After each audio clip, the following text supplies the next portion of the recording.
Pakistan Peoples party, Pakistan مسلم league نون، جمعیت علماء اسلام شامل تھی۔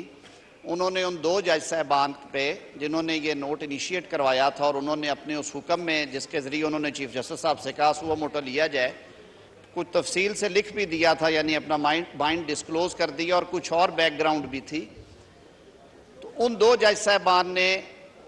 رضاکارانہ طور پہ اس کیس سے علیحدگی اختیار کر لی۔ سٹوری گوز آن جی، اور پھر وہ 7 رکنی بینچ میں سے 4 معزز جج صاحبان نے اکثریتی فیصلہ دیا، اور اس میں انہوں نے یہ طے کر دیا کہ جو سپریم کورٹ کی اوریجنل جورسڈکشن ہے 184(3),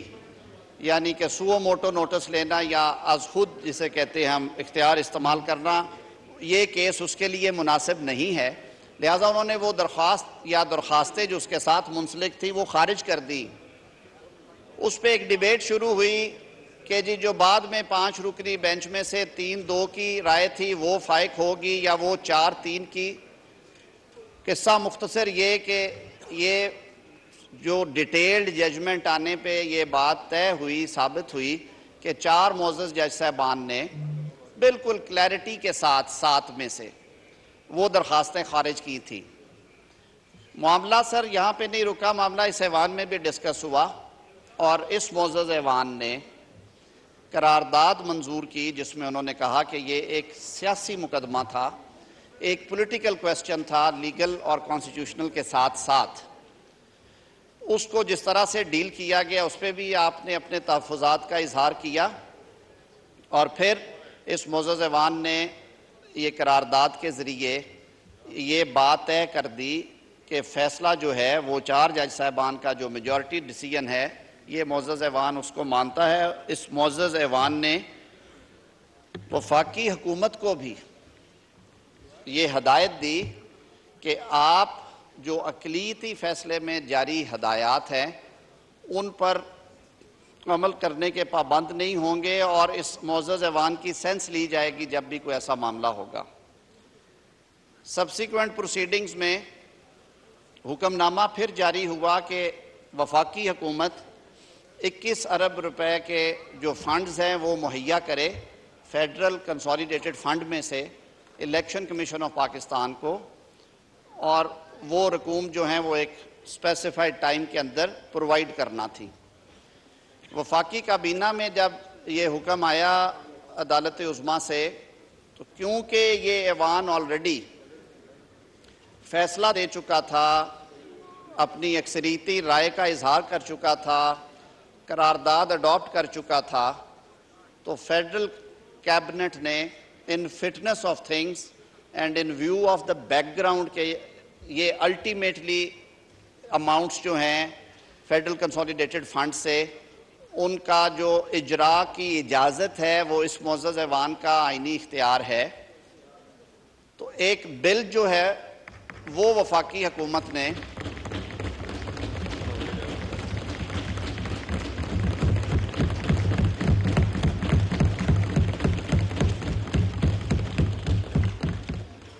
وزارت خزانہ کی سفارش پہ ایک بل جو ہے وہ پیش کیا اس معزز ایوان میں، جس میں آئین کے آرٹیکل 81 کی کلوز ای کے تحت پرپوز کیا گیا تھا کہ یہ جو ایکسپنس ہے اس کو چارجڈ ایکسپنس کے طور پہ ٹریٹ کیا جائے تاکہ پھر وہ ایک مسئلہ حل ہو، اور جو ووٹ ہے وہ سپلیمنٹری گرانٹ پہ یا فنڈز کے اجراء پہ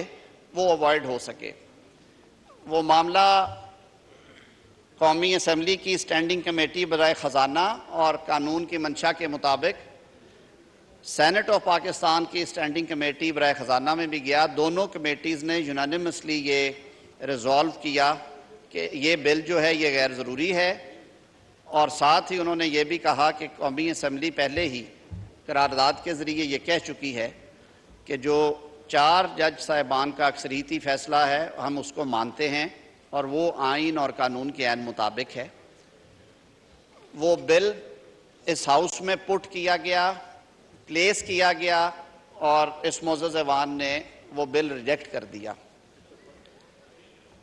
دوبارہ جب یہ معاملہ سپریم کورٹ آف پاکستان کو رپورٹ کیا گیا کہ جی یہ صورتحال ہوئی ہے، اور وزارت خزانہ اور وفاقی حکومت کے جو پرنسپل لا آفیسر اٹارنی جنرل صاحب نے ایک رپورٹ کی شکل میں جب کورٹ کے سامنے رکھا تو کورٹ نے پھر حکم دیا کہ نہیں، یہ اماؤنٹس جو ہیں 21 ارب روپے کی، وہ انہوں نے اسٹیٹ بینک آف پاکستان کو ہدایت کی کہ وہ یہ رقم فیڈرل کنسولیڈیٹڈ فنڈ میں سے اویلیبل کرے گا،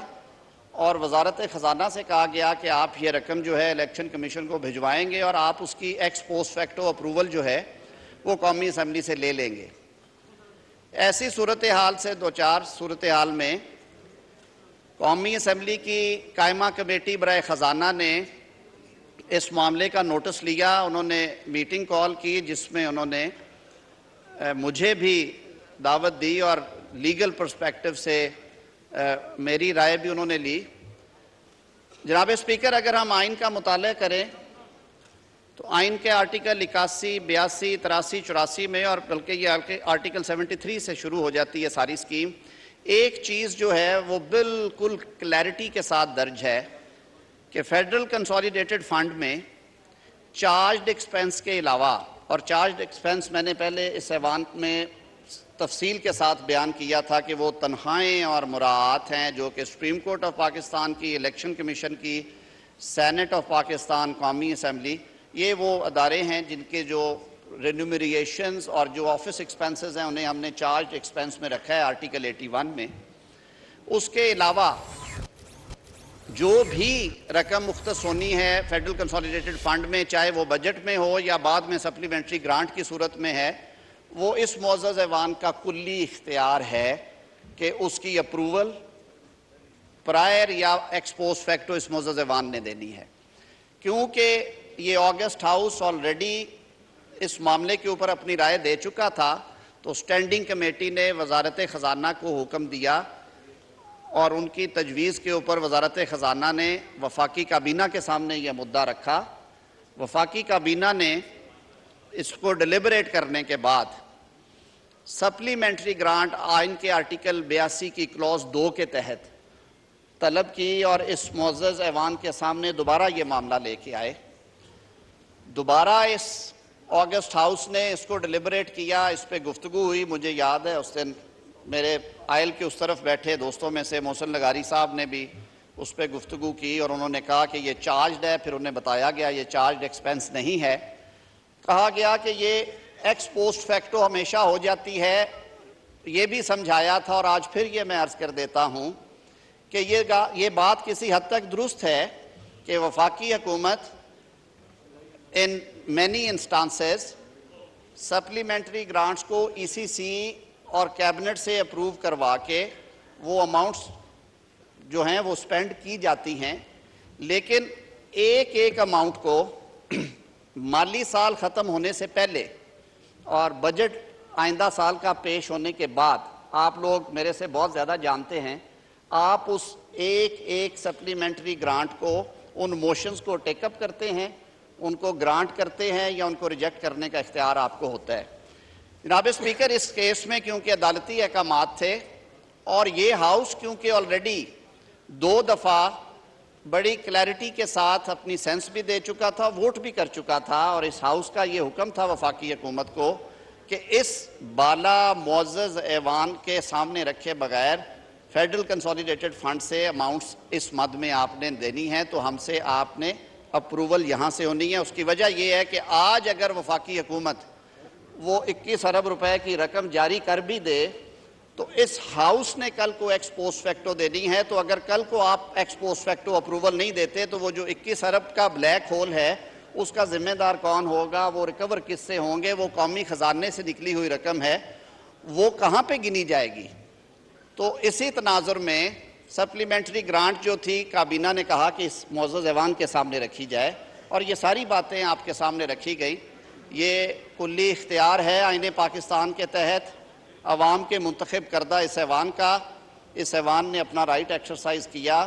اور وہ جو گرانٹ تھی، جو ڈیمانڈ تھی موشن نمبر 64A، وہ ریجیکٹ ہوئی۔ یہ صورتحال بھی دوبارہ جب سپریم کورٹ آف پاکستان کے سامنے اٹارنی جنرل صاحب نے رکھی تو انہوں نے گزشتہ ہیئرنگ میں جناب اسپیکر کچھ احکامات جاری کیے جو کہ آج وفاقی کابینہ کے سامنے رکھے گئے. 19 اپریل 2023 کا جو حکم نامہ ہے اس کا پیرا 8 میں سے کچھ پورشن میں اس معزز ایوان کے گوشت گزار کروں گا، کیونکہ دوبارہ یہ حکم ہوا کہ وفاقی حکومت یہ فنڈز ریلیز کر دے، اور جو معاملہ ہے پارلیمان کا اور حکومت کا وہ بعد میں طے ہوتا رہے گا. اب میں ذرا آسان سے لفظوں میں بتا رہا ہوں جی،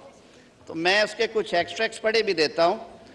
When viewed from this perspective, the rejection of demand number 64A has serious constitutional implications. کہ اس کے بڑے آئینی کچھ مضمرات ہیں. One possibility is that the government, and also since the federal cabinet is appointed on the advice of and is headed by him, the Prime Minister, have lost the confidence of the majority of the members of National Assembly. کہ جی یہ لگ یہ رہا ہے کہ اگر demand reject ہوئی ہے تو وزیر اعظم یا کابینہ جو ہے وہ ایوان کا اعتماد کھو چکی ہے. اس پہ لرنڈ اٹارنی جنرل نے کہا categorically stated that this was not so, کہ ایسی بات نہیں ہے. ایوان قومی اسمبلی کی اکثریت جو ہے وہ آج بھی وزیر اعظم کے ساتھ ہے اور ان پہ اعتماد کا اظہار کرتی ہے. تو اس پہ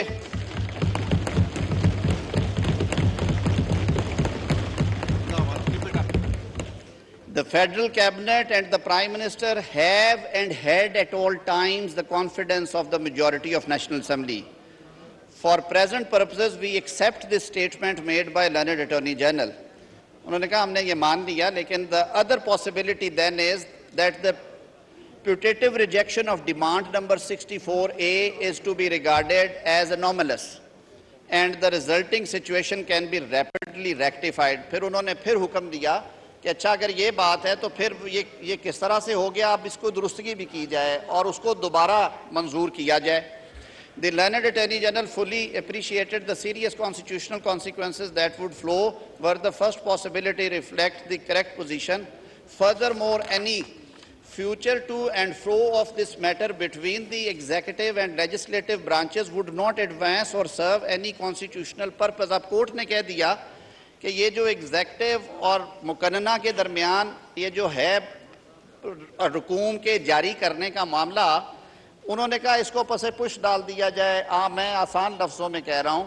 اور یہ اماؤنٹ جاری کر دی جائے. آج فیڈرل کیبنٹ میں یہ بات ڈسکس ہوئی ایٹ لینتھ. قانون کے طالب علم کے طور پہ میں بھی سمجھتا ہوں، آئین میں نے بھی پڑھا ہے اور آج پھر دوبارہ پڑھا اور فیڈرل کیبنٹ کی میٹنگ کے اندر بھی پڑھا کہ وزارت خزانہ جب یہ دوبارہ ڈیمانڈ لے کے آئی کورٹ کے احکامات کے تابع، تو ایک چیز جو میں نے پہلے شروع میں کہی تھی کہ آئین کے آرٹیکلز 81, 82, 83, 84 میں بالکل یہ وضاحت کے ساتھ درج ہے کہ فیڈرل کنسولیڈیٹڈ فنڈ سے، یعنی کہ جو پبلک ایکسچیکر جو اسٹیٹ کا، جو حکومت کا، گورنمنٹ کا پرس ہے، اس میں سے جب بھی اماؤنٹ نکلے گی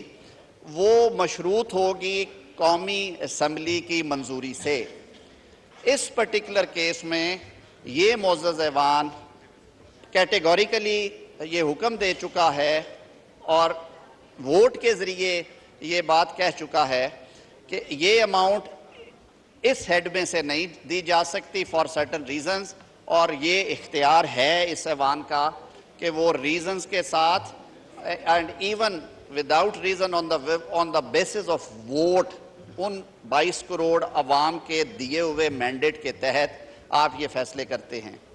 تو فیڈرل کیبنٹ نے آج پھر اس سچویشن کو